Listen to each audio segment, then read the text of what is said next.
That's what it's all about. See, I always say follow the money because that's what it is. Follow the money.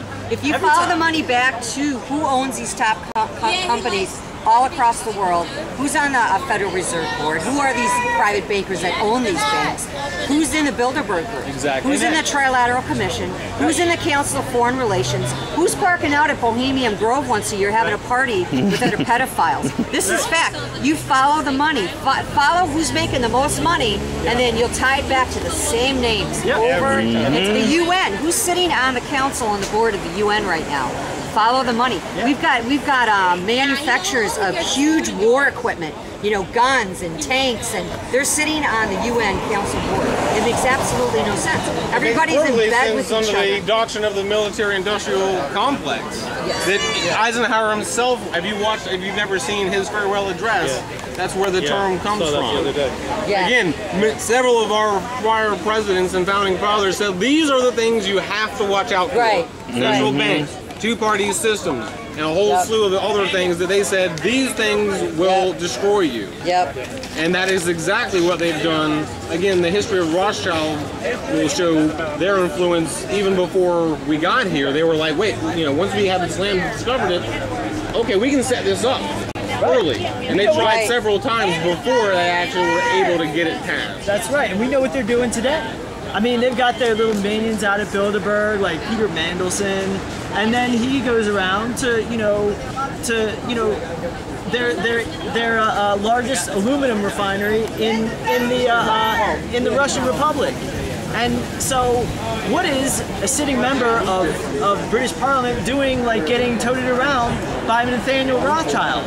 And then what is he doing meeting with the members of the board of the Federal Reserve Bank in Chantilly, Virginia? What is our president doing there? And we can't know what he discussed. Our president, who you work for me. Yes, who's supposed to defend and represent the people of the United States of America, went with to transparency for his words. And we cannot know what was discussed about our future and our rights. That's a violation of Article 3, Section 3 Thank of you the very much. Constitution. It's in the Constitution. Treason. Yes, it is. It's treason. They start talking about the Logan Act. It's not a violation of the Logan Act. It's treason. It's treason. Article 1, Section 8. It says the Congress makes the law. The people closest, the arm closest to the arm of the government closest to the people, they make the rules when it comes to the money. And then later on it says, oh yeah, we make the money, how are we going to enforce the money? We control the military. And the military and expenditures for the military are going to last no longer than 2 years. That makes the whole Pentagon infrastructure patently unconstitutional by Article 1, Section 8. Yes, it does. And it makes its monetary source patently unconstitutional.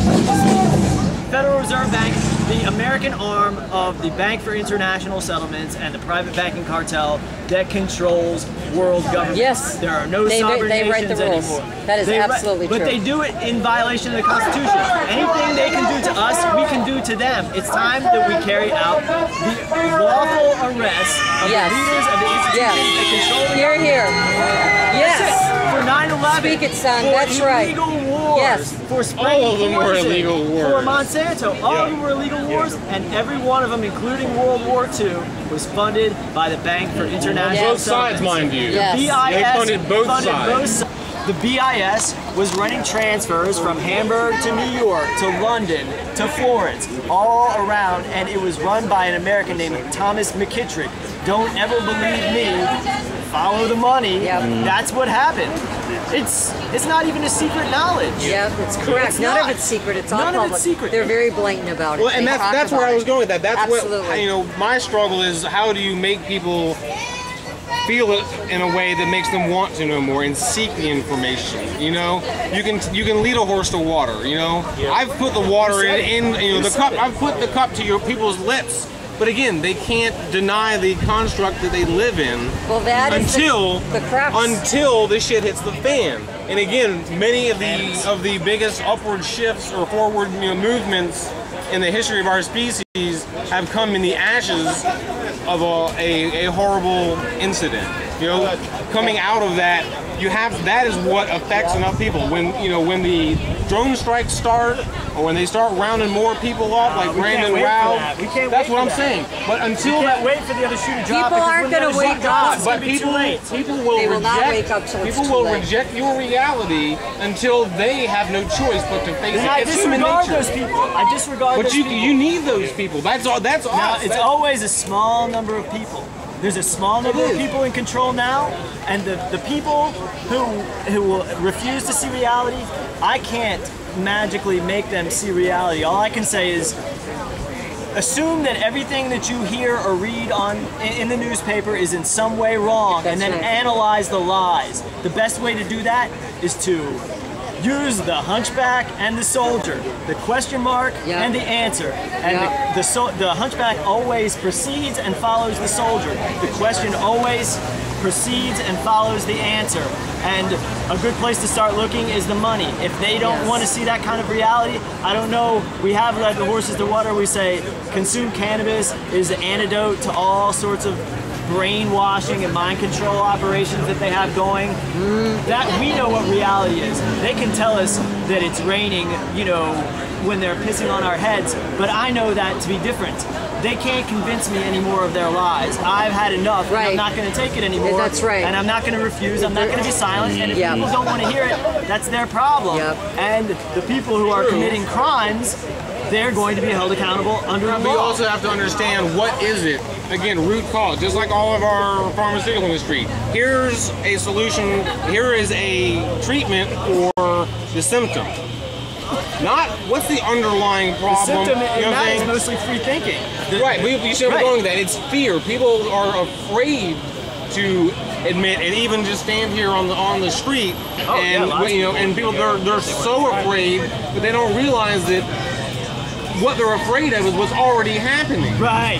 You know what I mean? Amen. But if you sometimes, again, all people are different, and being able to connect with people, and if you can say, sometimes it's just the right phrasing or the right example, and you find the example that fits that person, they go, holy shit. I think a lot of people know, and they're in such a delusional state of fear that they pretend they don't know. I mean, that's when we actually confront these people, from the Federal Reserve Bank or the government. They just pretend like they don't know what we're talking about, and we're the ones that are crazy. That's what they pretend. They go, we don't know. Theorists. We're nuts. We got tinfoil hats on because we're speaking truth. They're conspiracy theorists. Absolutely. We're following what the cop TV shows tell us, which is, or our movies tell us. Follow the money, or what everybody has always known. Or like All the President's Men, follow the money. But they tell us to follow the money, but they don't tell us exactly where the money leads, which is the Federal Reserve Bank, the Bank for International Settlements, the International Bankers, the International Monetary Fund. All of these institutions create money out of thin air, and then they charge interest. And they were just audited, and we found $16 trillion, which is ironically our national debt, and our GDP, it's now surpassed our GDP. Yeah, 104%. But, thank you. Yeah. The $16 trillion, where'd that money go? And we're already found that it didn't go where it's supposed to go. So we've got the partial audit. We need the full audit. What about the $600 trillion of toxic derivatives? Yeah. That's just one industry. Because there's a total of $700 trillion in outstanding derivatives traded in the market. That's more wealth several times over than what exists in the whole world. In the whole world. And that's where I was going about our currency. What can we back it up? The things that we talk about, gold, silver, minerals, those things. The majority of that that has been, that exists on this earth has been mined and is in the possession of these nations. And we can if you buy gold, you're giving George Soros and you're giving Rothschilds more money. Yes, it does. It may help improve your position some, but they control the price of the gold too. In London, every morning, N.M. Rothschild decides what the price of gold is every day. So again, how long has he been doing that? And he's a financial guy. If he's setting it, He's buying and selling it himself. If not thousands of years. If any of us could do that.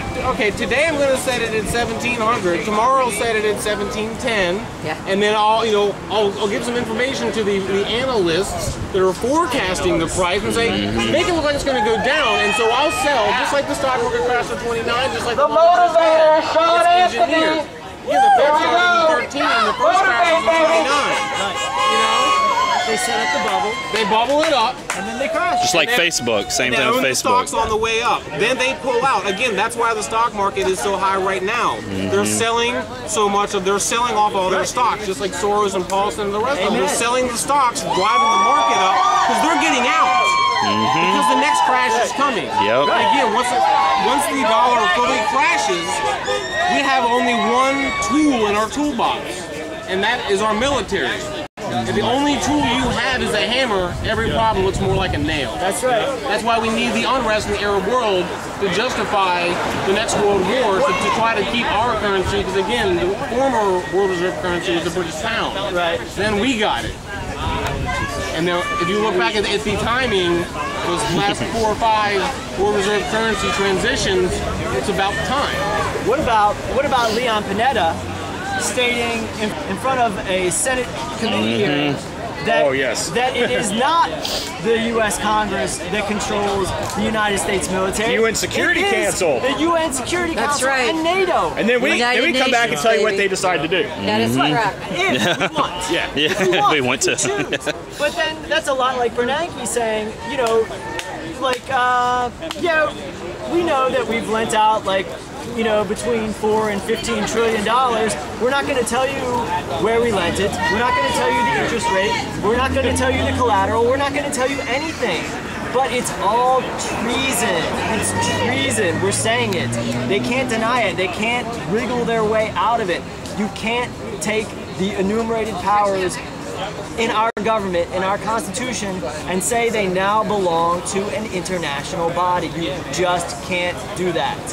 That means that this doesn't exist anymore, and that if people are swearing an oath on this document, and they're saying this document doesn't exist anymore, and they're abiding by all these violations, then we the people have to carry out arrests against them, or be victims, or receive more poison in our food, and sprayed on our heads, and more spying. Yes.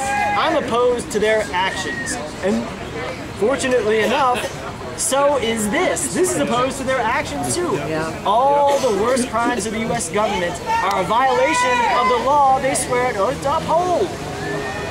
If that can't be made simple enough to people, I don't know. Then we don't need them. They're not going to join us. That can't stop us from taking action. Right. We have the law on our side. That's right. Say it's the We law. have the framework and the blueprint. Yep. We all need to get together and say our group is called Americans for Law Enforcement, and we work on nothing but enforcing the law as it stands. Not, you know, unlawful statutes, which is what most of the people down at the Richmond City Jail are, you know, are in there for possessing something that grows in nature. Something that grows in nature. That's not a violation of the law. It's not a violation of just law or FOSS law. It's not a violation of any law. It's a violation of statutes. It's a violation of unlawful statutes. But that's all these people enforce. Because if they were to enforce the real crimes, the real unlawful actions, they would be arresting the people that pay their salaries.